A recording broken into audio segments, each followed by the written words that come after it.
Ouais, c'est ça. On tient le blog Le Van Migrateur avec Lucille. On a écrit les petits e-books sur l'aménagement en fourgon. Donc, je pense que vous me connaissez. Par contre, Michael et Marie-Sophie, je pense que vous les connaissez moins. Ouais. Je vais vous laisser vous présenter. Puis après, on va pouvoir commencer avec les questions, je pense. Ça marche. Nous, on est l'atelier by Marie-Kaël. Moi, je suis Michael et Moi, c'est c'est Marie-Sophie. Marie-Kaël, voilà. Et nous, on aménage des véhicules à l'année. On a créé une société. Avant, on était en Nouvelle-Zélande et après, on est parti en France et on a exporté la société. Et du coup, on s'est dit, tiens, pourquoi pas faire ça en France? Et on a vu qu'il y avait pas mal de gens qui avaient besoin d'un van aménagé. Et du coup, on s'est dit qu'on allait créer cette société. Et du coup, on a créé l'atelier by Marie-Kaël qui crée des vannes aménagées à l'année. Donc voilà, Super. Pour ma petite présentation et notre présentation. Donc, maintenant, on attend vos questions. Hein. Okay, Voilà, c'est parti. C'est très vite parti à une question qui arrivait dès le départ, une question de Goofy. Ouais, moi je l'ai pas compris. J'ai noté si le gaz n'est pas fixé, peut-on rester? Ouais, attends, il y a peut-être un. Je pense que c'est une question en rapport avec le fait que la bouteille, l'installation gaz, comment elle doit être fixée dans le camion. Si elle n'est pas fixe. Si elle n'est pas fixée ou si elle n'est pas fixe. Est-ce qu'on si peut le avoir gaz une n'est pas fixé, peut-on rester en véhicule utilitaire? C'est ça la question. Si la bouteille elle n'est pas fixée ou si le caisson, juste la bouteille, elle est posée sur le. Si le gaz n'est pas fixé. C'est juste si le gaz n'est pas fixé. Je pense, peut-on rester en véhicule utilitaire? Ils disent que en gros, je pense que c'est au niveau des assurances. Est-ce qu'on peut assurer le véhicule en utilitaire si on peut démonter tout le gaz du véhicule en fait? En fait, c'est sur la carte. Bah, dis-moi, Luce. Ah non, vas-y, Michael. Ah, vas-y, Mika. Non, vas-y, parle. Moi, personnellement, sur tous les vannes qu'on a aménagés, à chaque fois,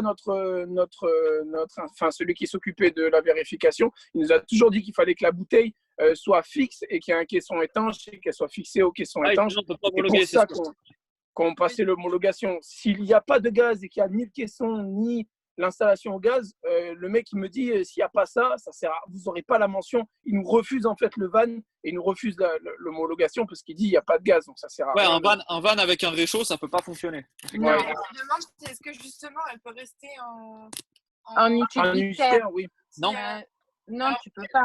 Avec les assurances. Oui, elle peut, mais après elle peut avoir un problème avec les assurances. Ah oui, voilà, c'est à ce moment-là que tu ne te fais pas assurer, non. Et ça, surtout c'est sûr. pour son Donc en contrôle fait, la technique. réponse c'est on peut pas assurer un véhicule utilitaire juste s'il n'y a pas de gaz dedans. On peut pas juste. Voilà. C'est ça. C'est pas. En fait, les assurances, elles t'assurent quand tu as la mention VSP. Or, si tu n'as pas le gaz, tu n'auras pas ta mention VSP, donc tu ne seras pas assuré. Voilà. C'est ça. Je pense. Il y a des assurances qui proposent des options produits dangereux. Oui, mais c'est dans le cadre professionnel, je pense. Oui, voilà. Ouais. Si tu as une société, tu peux assurer ce qu'il y a à l'intérieur de ton véhicule, si c'est dangereux ou non, par exemple. D'accord. Enfin, si à la Matmut, tu avais dit que c'était possible? Non, c'était à la Matmut. À la Matmut, c'est peut-être possible. Ouais. Bah ça, faut voir après au cas par cas avec chaque assurance, je pense, parce qu'ils ont tellement tous des clauses différentes que. Mais je pense que tu dois quand même le faire installer par un professionnel. Si tu l'installes toi-même et que tu n'as pas une certification comme quoi tu as posé quelque chose de réglo, on va dire, ton assurance, à mon avis, je ne suis pas sûr qu'elle te suivra sur ce côté-là. Elle te dira OK, mais le jour où il y a un accident, c'est oui, mort. Ouais. Elle se dédouane. Ouais. D'accord. Mélissa. Deuxième question de Mélissa. Est-ce que le passe-cloison suffit pour la partie rigide ou est-ce que je dois mettre une longueur de cuivre? Quoi? Alors elle a donné des explications avant, si vous voulez. Elle dit qu'elle n'a qu'un seul consommateur, un combiné gaz. La norme impose d'avoir des lyres courtes et un circuit gaz en rigide. Mon caisson étanche avec le détendeur, robinet à l'intérieur, et à côté de mon consommateur et de lyres. Voilà. Est-ce que le passe-cloison suffit pour la partie rigide ou est-ce qu'elle doit mettre une longueur de cuivre? Non, il faut un tuyau quand même, non? Moi, j'ai rien compris. Ouais, il te faut du cuivre. Il te faut que du détendeur à la bouteille, tu es obligé d'avoir une lyre. C'est la seule chose qui peut être, on va dire, plus ou moins flexible pour bouger ta bouteille un peu dans tous les sens.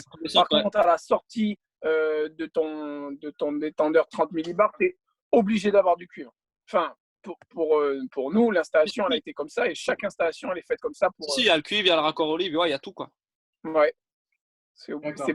Je suis pas sûr que ce soit obligatoire, mais en tout cas, nous, il nous a toujours accepté ça de cette manière-là. Donc, pour être homologué, oui. Ouais. Ouais, pour être homologué. Après, si tu le fais toi-même, tu n'es même pas obligé de mettre du cuivre partout. Mais techniquement, pour que le gaz ne s'échappe pas, c'est bien de faire quand même des raccords en cuivre jusqu'au bout.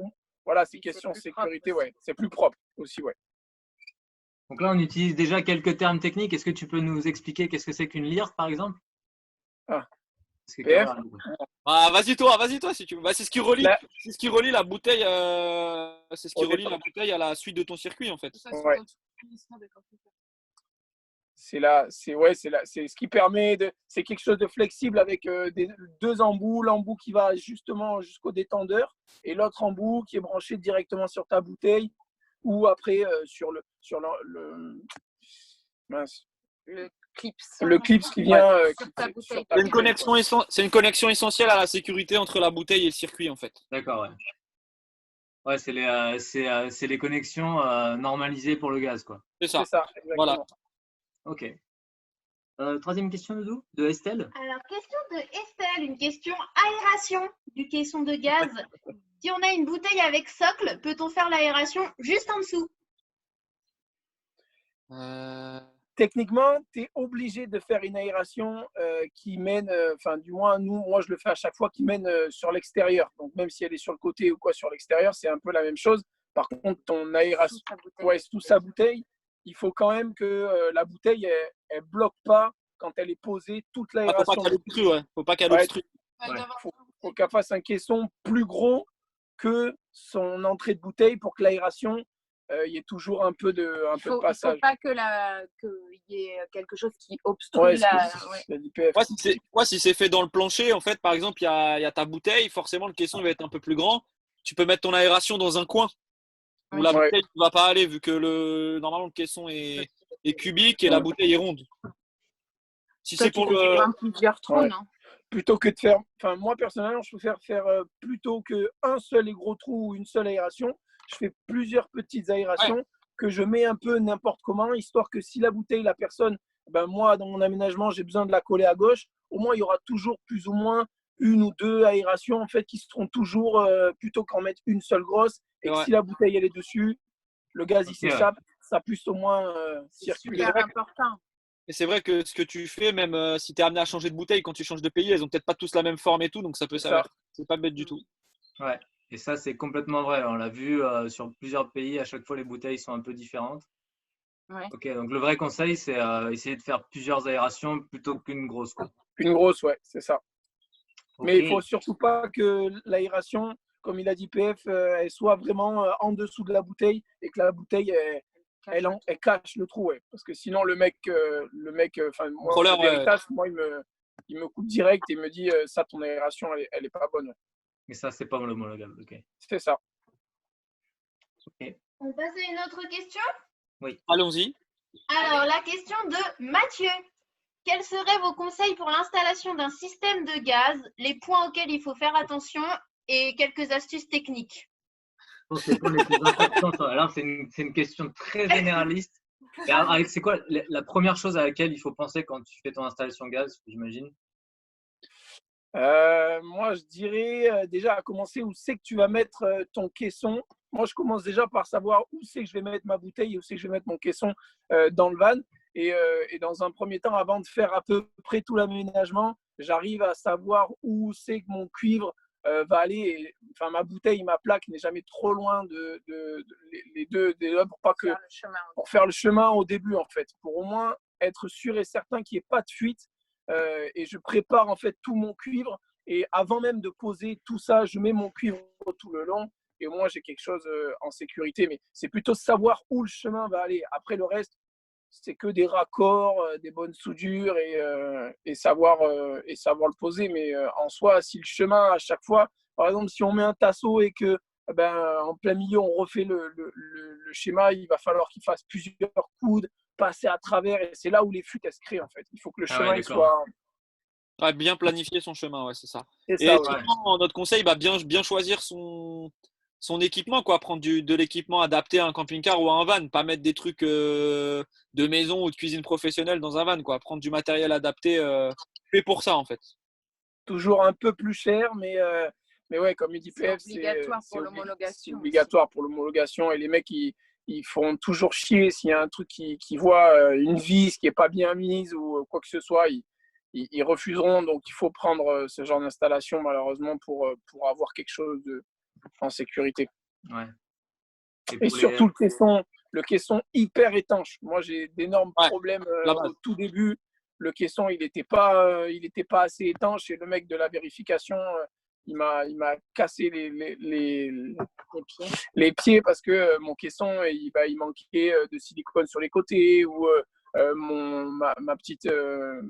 le joint, il n'était pas bien mis. Il faut vraiment que tout soit parfait au niveau du caisson parce qu'il a dit que la sécurité en soi dans le van, elle part d'ici. Si c'est mal fait à cet endroit-là, tu auras des fuites de gaz et c'est là où ça crée en fait des problèmes par la suite et ça peut engendrer pas mal d'incidents, quoi. D'accord. Mais en parlant de ce caisson, c'est un truc que tu fabriques toi-même ou tu peux le trouver dans… Il y a les deux.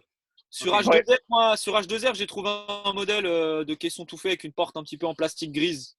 Pas très esthétique, mais déjà tout fait, ouais. Mais c'est pas très compliqué à le faire soi-même.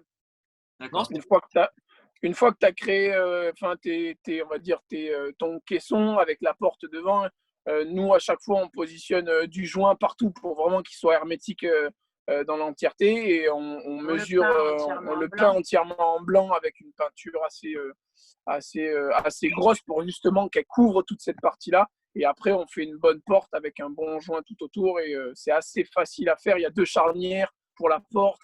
Il faut vraiment que la porte elle soit bien jointée et bien fixée. Et après, c'est pas très, très compliqué à faire, quoi. Et on utilise un bouton poussoir pour que ce soit vraiment bien hermétique. Il faut vraiment que le bloc, le mec, il arrive et moi-même, il secoue le bloc d'aération pour vraiment voir s'il est bien accroché et qu'il n'y ait rien qui bouge et qu'il n'y a pas la bouteille qui s'amuse à se balader.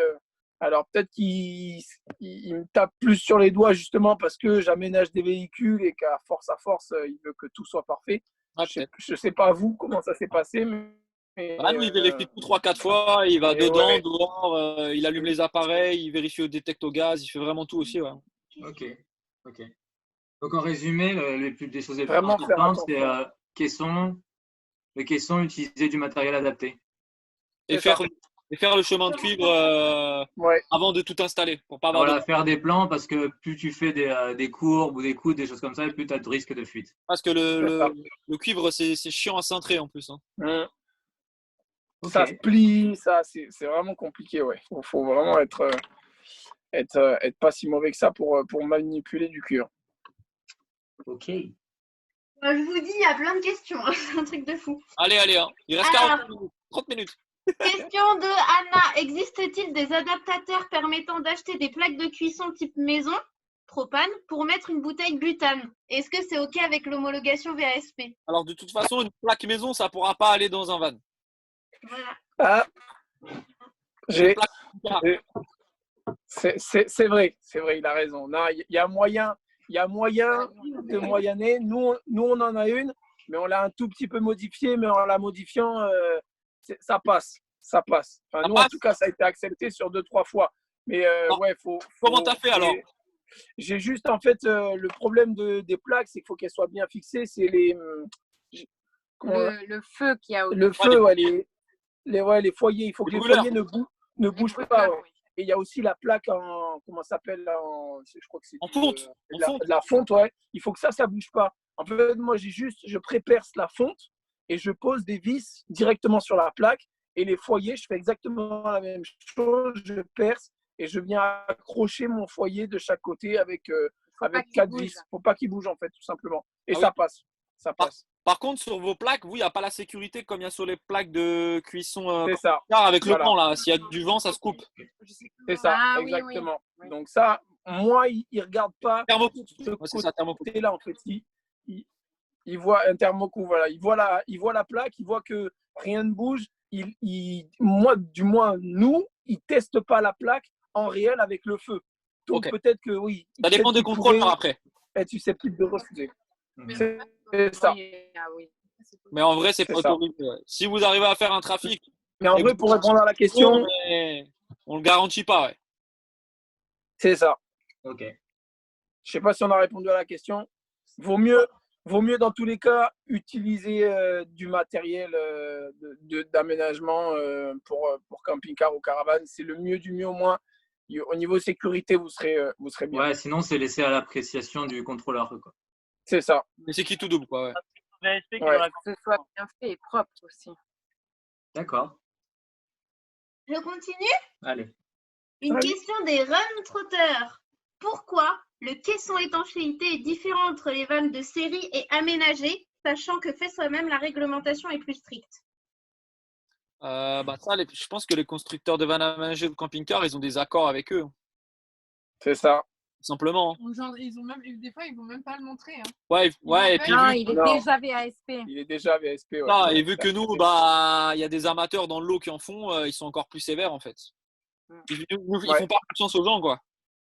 Qu'en fait, nous, notre mec de chez Veritas, genre, il a des journées où il fait passer genre 15 vannes dans la journée de chez ces aménageurs qu'on trouve sur le marché, enfin, sur les mecs, les professionnels. Et vu que les 15, il peut pas vérifier, il peut pas passer 1 heure et demie comme nous, il fait à vérifier le van.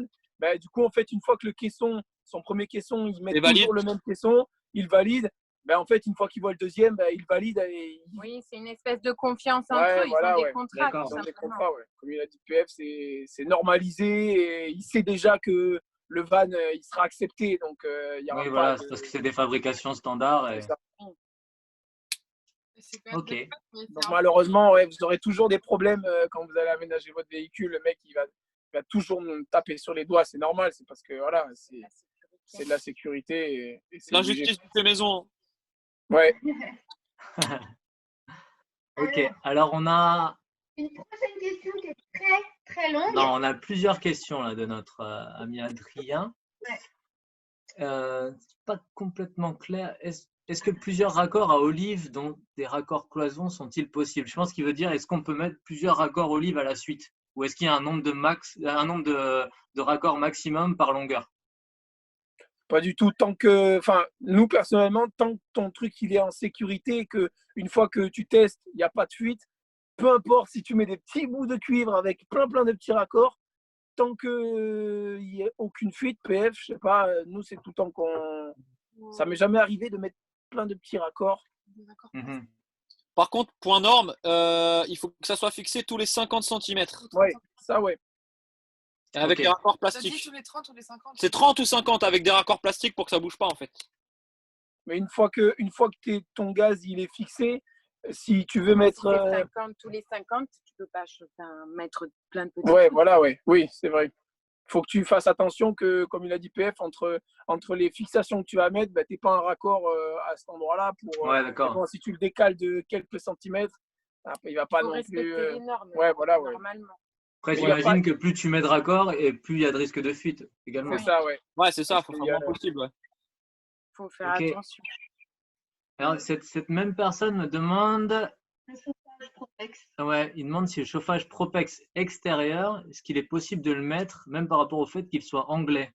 Est-ce que ça passe à la location VSP, le Propex? Alors, le Propex, c'est une galère. Là, nous, on fait des accompagnements avec Van City en ce moment. Ou même, on connaît des gens d'avant. Il y en a qui arrivent à le faire passer en homologation, il y en a qui n'arrivent pas du tout. Donc, le problème du Propex, c'est que la norme généraliste du gaz, il l'a. Mais après, dans les PVDC, Propex, on n'arrive pas à trouver leur PVDC qui valide le fait qu'ils soient aux normes.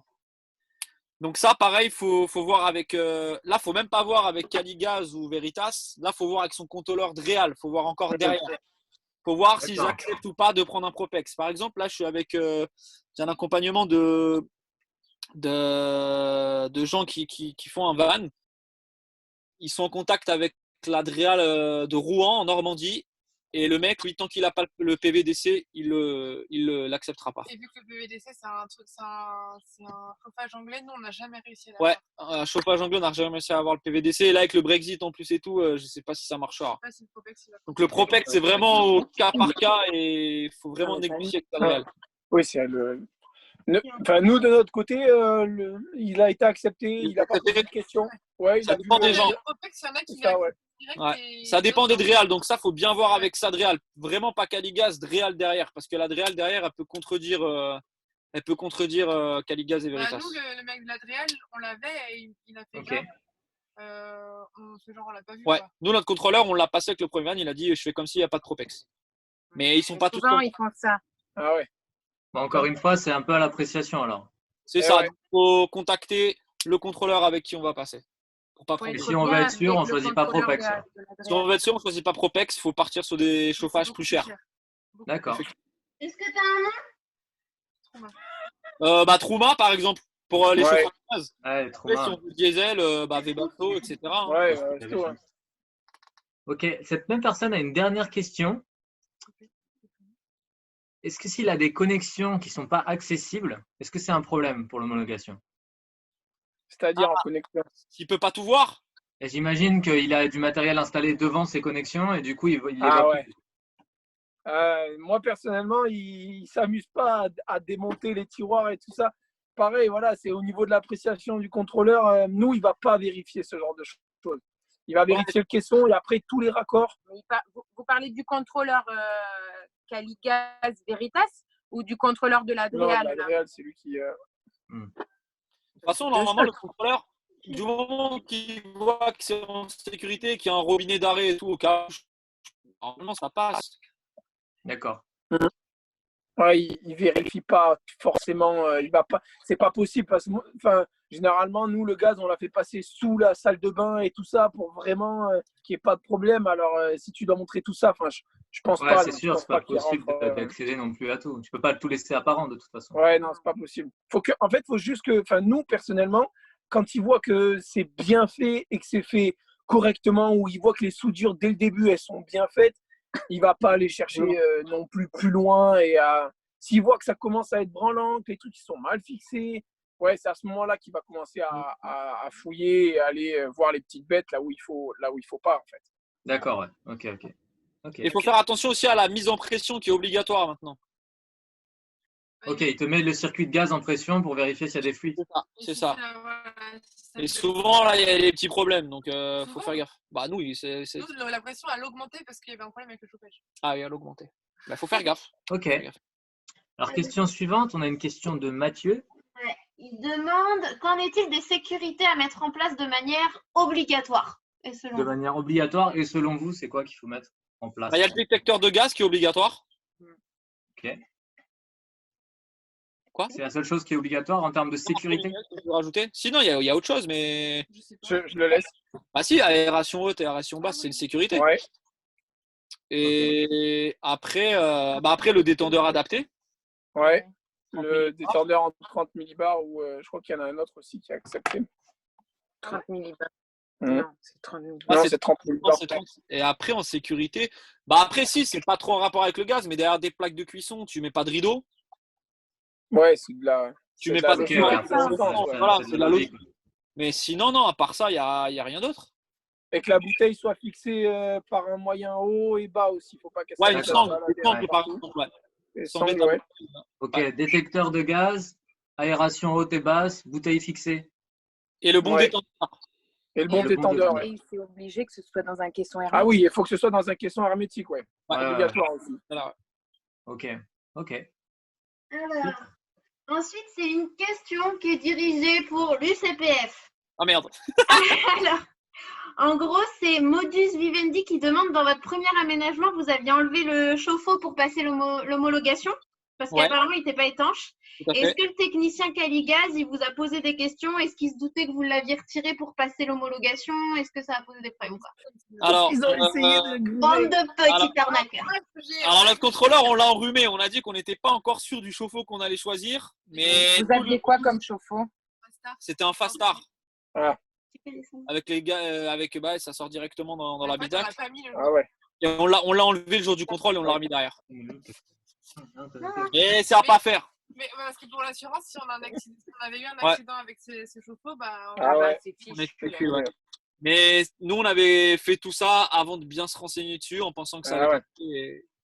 Donc, il faut tout le temps bien se renseigner sur le matériel qu'on achète, chauffage, chauffe-eau, avant de se lancer.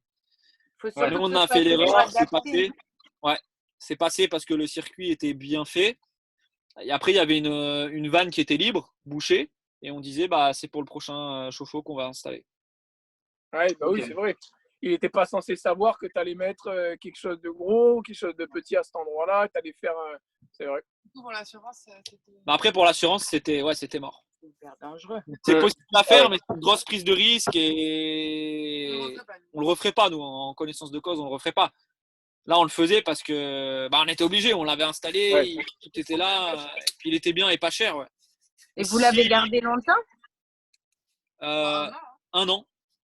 Ah ouais, tout le long en fait, vous en êtes servi. Ouais, sur le premier van, ouais. Les questions de d'autres, tu m'as perdu. Alors, je continue. Ludivine, elle demande est-ce qu'on parle d'homologation au gaz dès qu'on veut mettre un système fixe? En gros, si le système est mobile, est-ce qu'il y a besoin d'homologation? Non, si c'est mobile, non. Ils ont répondu, mais il faut mieux répéter, tu vois. Non, mais ouais, il n'y a pas. Tu ne demandes pas à Veritas de vérifier. S'il n'y a pas de gaz, concrètement, ça sert absolument à rien à passer cette norme, quoi. Même si tu veux absolument l'avoir, si tu n'as pas de point gaz, dans tous les cas, si tu veux vraiment l'avoir, le jour où tu le passes, tu fixes ton truc de gaz et puis tu fais un truc et un caisson et tout ça, même si c'est tout petit, ce caisson, tu t'en serviras pour autre chose si tu ne veux pas absolument l'avoir. C'est vrai que si tu as des plaques au diesel et tout, ça passe quand même. On n'est pas obligé d'avoir du gaz, entre guillemets. Ouais. Ça peut être du diesel, oui, c'est vrai. Oui, ou électrique ou des choses comme ça. Mais, ouais. Ou électrique, ouais. Ouais, c'est vrai, parce que plaque électrique, dans ce cas-là, tu peux quand même. Tu peux pas homologuer, mais tu peux. Ouais, mais tu peux non. Si, tu peux homologuer. Mais si tu n'as pas le gaz. Il faut 3 panneaux solaires et 10 batteries, non?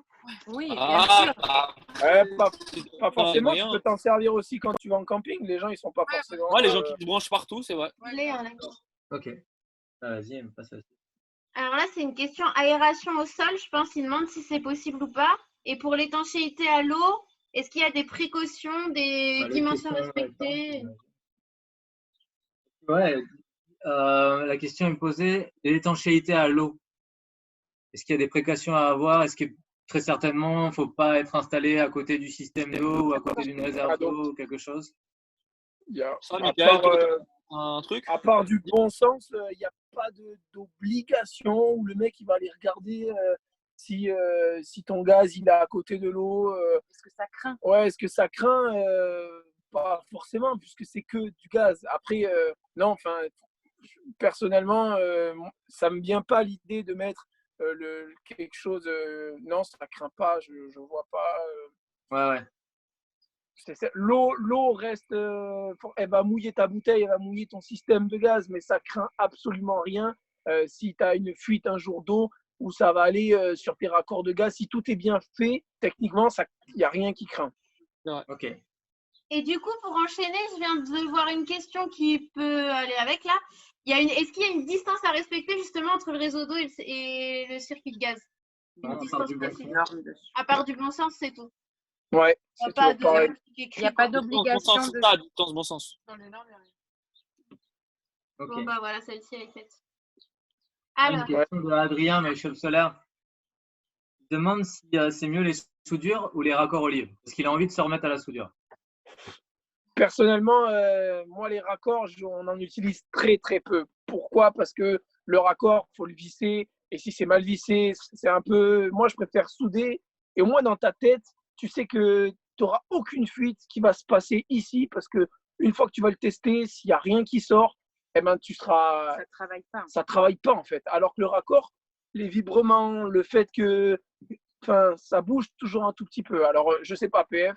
Non, moi je suis d'accord avec toi. Grave, parce que nous, on a eu plein de problèmes. On a eu plein de problèmes avec ça, nous, avec les raccords libres. Mais j'ai une petite question. Le jour où tu dois tout démonter un truc, comment tu fais? Et voilà. Eh ben, forcément, c'est là où tu es embêté quand tu dois tout démonter. Mais techniquement, une fois que tu as monté, pourquoi tu le démontrais en fait? Parce que nous, on avait dû le faire parce qu'il y avait une crasse. On avait une crasse de poussière, nous. Ouais. On a dû tout souffler et tout. Parce qu'on n'avait pas mis de filtre comme des idiots. On n'avait pas mis de filtre à l'époque comme des idiots, comme elle dit. Ça marche. Ah, t'avais de la crasse à l'intérieur du des tubes. Ouais. Ah oui. Et ça gênait ça gênait pour le chauffage, non? Ouais. Ça gênait pour le Propex à l'époque.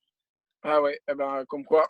Ouais, c'est vrai qu'à ce moment-là, peut-être faire des circuits longs en cuivre soudés et mettre de temps en temps des raccords, peut-être tous les 1 mètre ou un peu plus, histoire que si jamais, là oui. Là, ouais. Donc il y a les deux écoles. Il n'y a pas de. Ouais, c'est comme tu dis, les vibrations, visser et tout. C'est vrai que c'est mieux de. Mais c'est vrai que c'est mieux de souder, oui. C'est vrai. Après, c'est plus compliqué aussi. Ouais, en gros, c'est mieux. C'est bien de pouvoir démonter, mais plus il y a de raccords et puis il y a toujours le même risque de fuite, plus que si c'est de la soudure, quoi. Ok. Il y a une question intéressante aussi là, de Amélie. Est-ce qu'il existe des adaptateurs universels ou des kits adaptateurs compatibles pour les bouteilles de gaz de tous les pays? De tous les pays du monde entier. On a un site. On a un site pour ça, mais même sur Amazon, j'en ai vu qui font Chine, États-Unis, Canada. Ouais, après, mais un qui fait tout, non. C'est des petits. On peut témoigner là, de nous ce qu'on a vécu là jusqu'en Inde. C'est les mecs qui bricolent des trucs pour pouvoir remplir. Ils vont bricoler un truc, ils vont trouver un adaptateur, ils vont faire des soudures et ils vont te remplir ta bouteille. C'est comme ça qu'ils font. Il y aura pas, je suis pas sûr, franchement, d'avoir entendu un truc qui puisse s'adapter sur toutes les bouteilles du monde. Pas impossible. Franchement, par pays, après, il y en a, ouais. J'ai déjà vu par pays. Nous, on a des copains qui ont traversé l'Europe et à chaque fois, et même dans d'autres pays, ils achetaient, une fois qu'ils arrivaient dans le pays, la première chose qu'ils faisaient, c'est qu'ils trouvaient l'adaptateur et au moins ils savaient que voilà, ils n'avaient pas de problème et ils se baladaient avec ça en fait. Ok. Après. Après, en fait, c'est. Oui, moi je continue mon truc. Il y a Aurore qui pose la question. Bon, je pense que vous y avez plus ou moins répondu, mais elle demande comment détecter les fuites de gaz juste avant contrôle. Elle existe des produits. Vas-y, Mika. Moi, j'ai une technique à l'ancienne. Le briquet. Ouais, mais moi aussi, j'ai la technique à l'ancienne, malheureusement. Non, il y en a une autre à l'ancienne aussi, non? Le briquet. Tu prends un briquet et puis tu testes. Enfin, moi, c'est ce qu'on fait avec mon père et Marie-Sophie. On allume le système de gaz.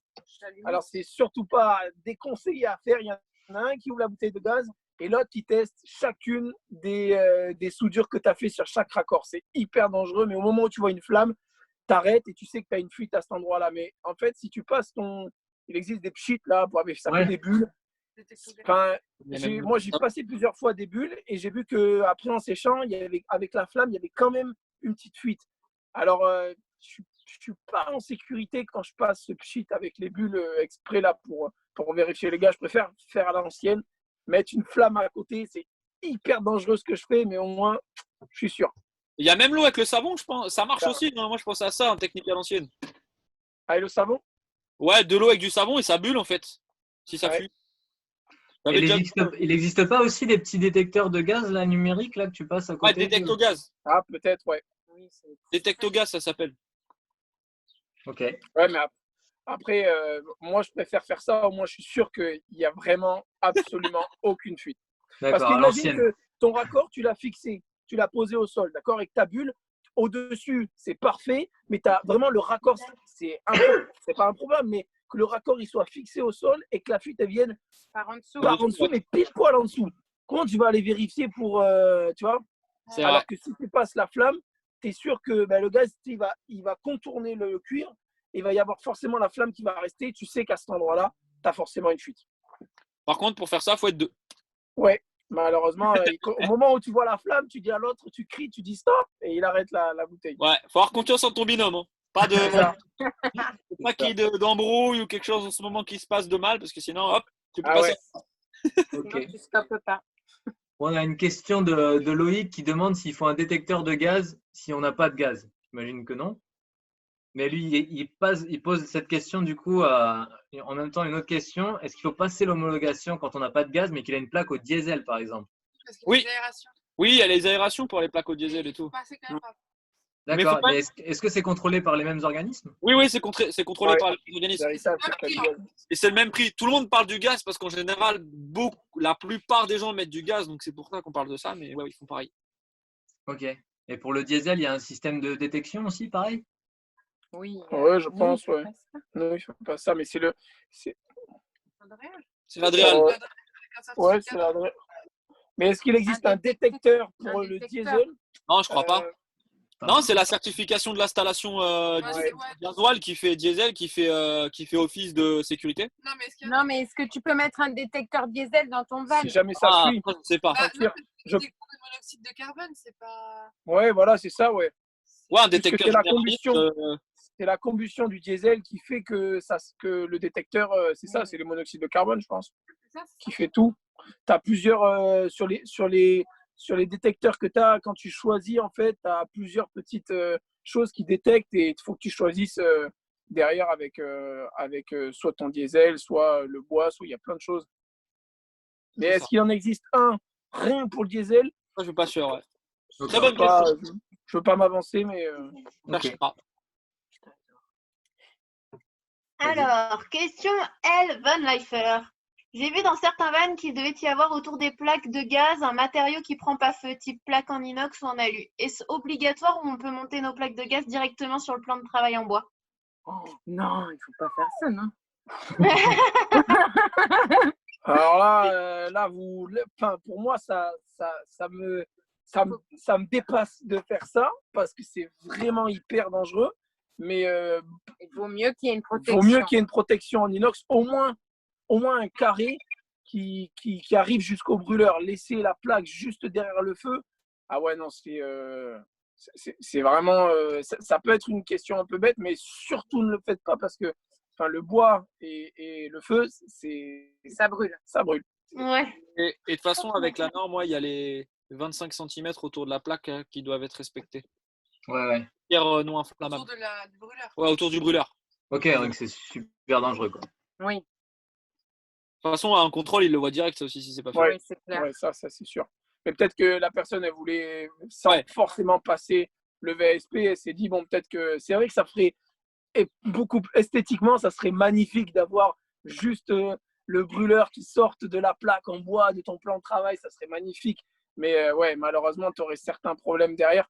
Ou alors, peut-être que tu pourrais adapter ça et à chaque fois que tu veux faire le feu, tu viens positionner une plaque en inox, histoire que ça ne vienne pas chauffer, mais ça chauffera toujours ton bois et tu risques d'avoir des énormes taches noires qui vont commencer autour du bois, en fait, parce que la chaleur…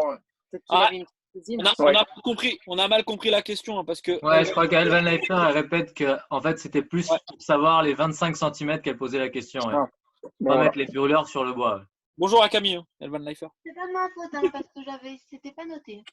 C'est pas grave, c'est pas grave. T'as cette question qui vient d'arriver en plus. Si on a une plaque avec un couvercle type dométique, pas besoin de crédence? Ah oui, les plaques qui s'ouvrent. Elles sont encastrées. Hein. Ouais, faut qu'elles soient encastrées la plaque. Ouais, les plaques qui s'ouvrent comme ça là. C'est quoi les plaques? Comme il avait fait comme ça. Avec un couvercle là pour non, il n'y a pas de problème ça. Tu confirmes?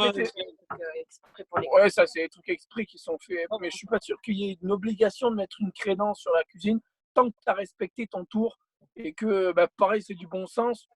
Je sais pas s'il y a une obligation de mettre une crédence. Non, dès qu'elle est 25, c'est bon. Dès qu'elle est 25, c'est bon. S'il y a moins de 25, il faut mettre. Ou qu'elle est encastrée. Ou qu'elle est moins de 25. Ok, là il y a une bonne question qui vient d'arriver là en termes de conseils. Vous, qu'est-ce que vous préconiseriez entre le gaz et le diesel? Est-ce que vous avez le recul déjà par rapport au diesel? Tarifs, tout ça. Les tarifs, conso, avantages, inconvénients. Tu veux commencer ou je commence? Vas-y, commence, parce que nous, on a souvent utilisé que du gaz, donc je pourrais et très peu de diesel. Donc, le diesel, ça coûte très cher. Des plaques diesel, ça coûte très cher. Ouais, c'est plus de 1000 euros. Faire une installation diesel au chauffage et tout, ça coûte cher. Le gaz, il faut le faire poser par quelqu'un en plus, donc ça rajoute un coût. Le gaz est plus économique. Mais par contre, le diesel, et surtout, tu peux le faire toi-même. Par contre, le diesel, ouais, t'as pas besoin d'adaptateur dans n'importe quel pays où tu vas. Si tu as tout au diesel, t'es tranquille. Ouais, nous, c'est ce qu'on allait te dire parce que là, pareil, c'est juste par rapport à l'expérience plus de voyage. Et c'est vrai que quand on a croisé des gens qui avaient cette installation au diesel, genre en plus dans des pays où ça coûte pas très cher, on peut dire qu'on les jalousait un petit peu quand même. C'est hyper économique. C'est sûr. Rapport qualité-prix, si tu voyages, ça vaut peut-être le coup de mettre autant d'argent dans ton installation. Comme le GPL, c'est un peu la même chose au final. Tu es sûr que forcément, c'est un coût dès le début. Par contre, je pense que sur le ratio et sur les emmerdes que tu as au fil du voyage au niveau du gaz, ouais, c'est bien mieux d'avoir le diesel.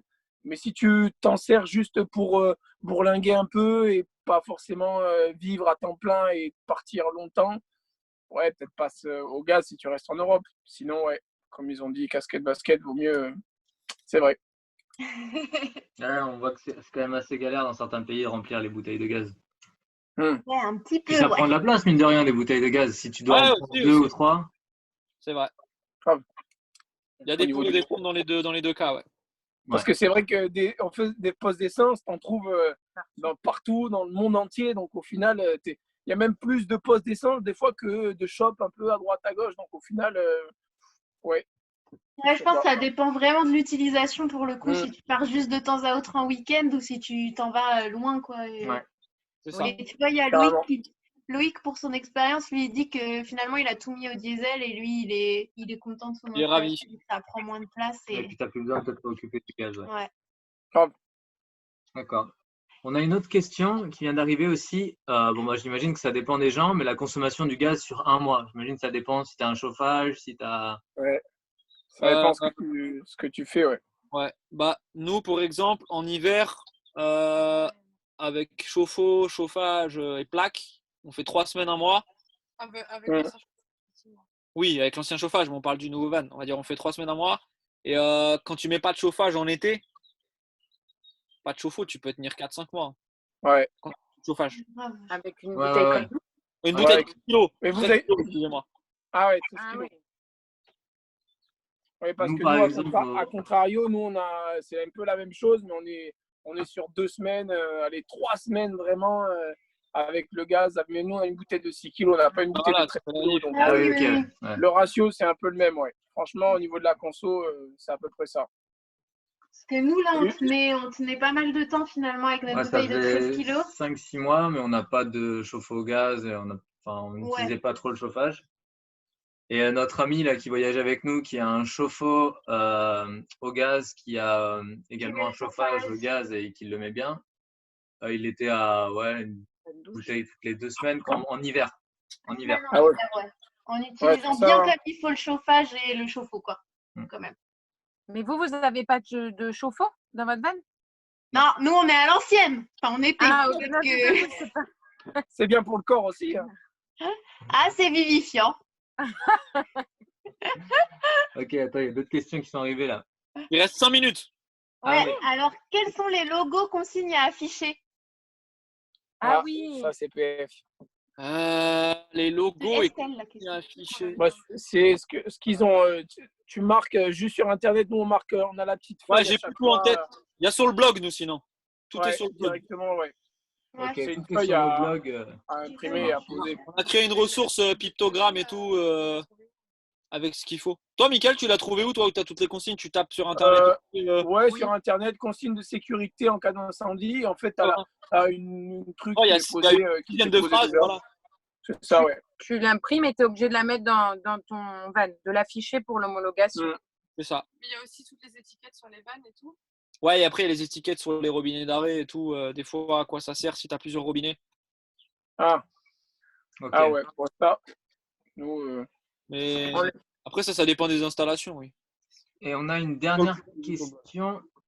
Ah, deux dernières questions. Après, c'est fini. Ouais.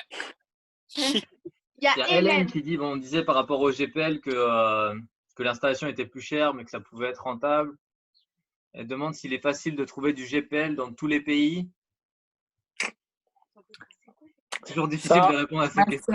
Ah ouais, bah ça c'est les questions les pour vous. Hein. Ouais, nous on n'a pas tout fait non plus. On ne peut pas aller plus loin que vous. Hein. Non, pas dans tous les pays. En tout cas, nous dans les pays qu'on a fait, c'était pas trop compliqué. Du GPL, il y en avait en Iran. Il y en avait partout. Il y en avait au Pakistan, il y en a en Ouais, non, il y en avait partout.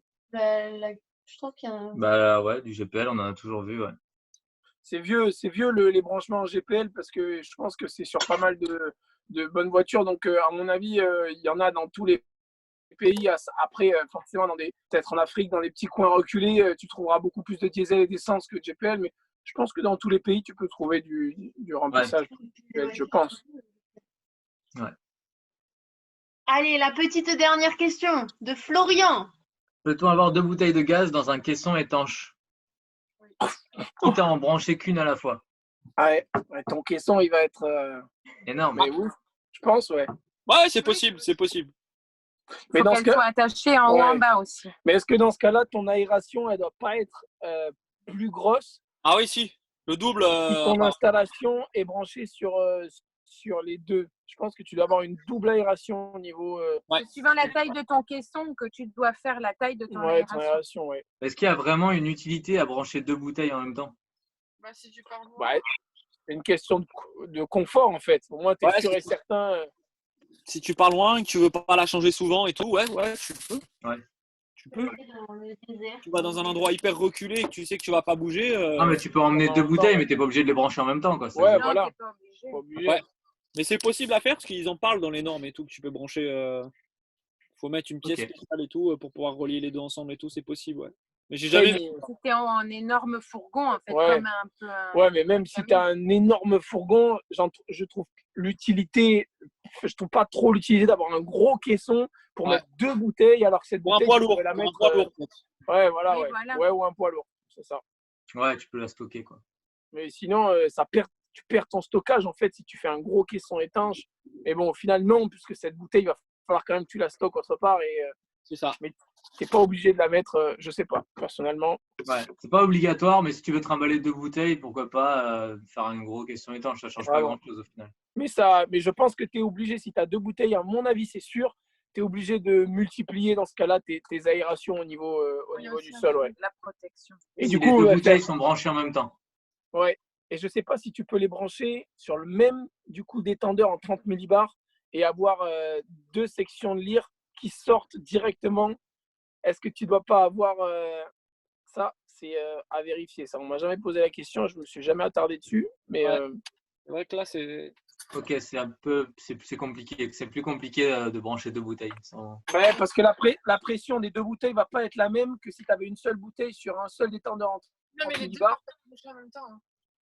Ah, les deux peuvent pas être branchés en même temps. Je pense pas que tu puisses utiliser les deux en même temps. Tu utilises l'une après l'autre.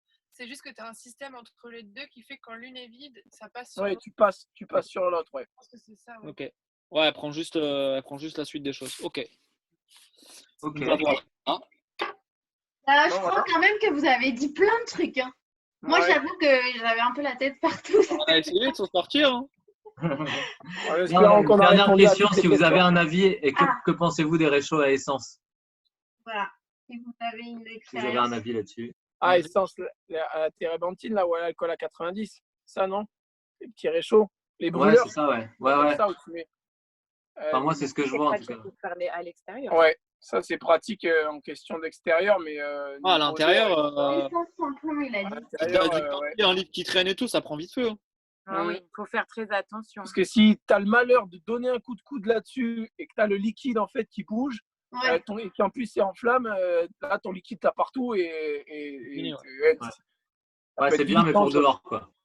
Ouais, oui. Pour dehors, ouais. Pour dehors, nous on l'utilise souvent pour faire réchauffer, pour avoir quelque chose d'être tranquille, pour aussi sur la plage ou quoi, pour éviter de tout trimballer ou de faire un feu, ouais. Ouais, sinon dehors, ouais, t'as le feu. Tu vas chercher ton petit bois et tu fais ton petit feu. Ouais, mais des fois, t'as du vent, t'as pas mal de choses. T'as des mecs, t'as pas le droit de faire trop de feu sur la plage quand t'as du monde et tout le tralère. Du coup, nous, on a quelque chose de caché, on met un petit truc, on met nos petites brûleurs et on fait chauffer notre. Sinon, en solution, il y a le four solaire de. Ah yes. De Brother. Il y a le four solaire à gagner demain. Ah, mais t'as vu la taille ou quoi? Tu poses ça sur la plage. Tu vas être l'attraction. Après, tu ouvres un barbecue, t'as ouvert un barbecue participatif, tu gagnes des sous. Carrément. Solar Brother.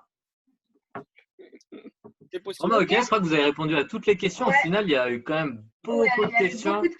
Et d'ailleurs, je voulais vous dire, il y a eu beaucoup de remerciements suite à vos réponses. Ouais. Donc, et puis, au final, on en a appris beaucoup aussi. Ouais.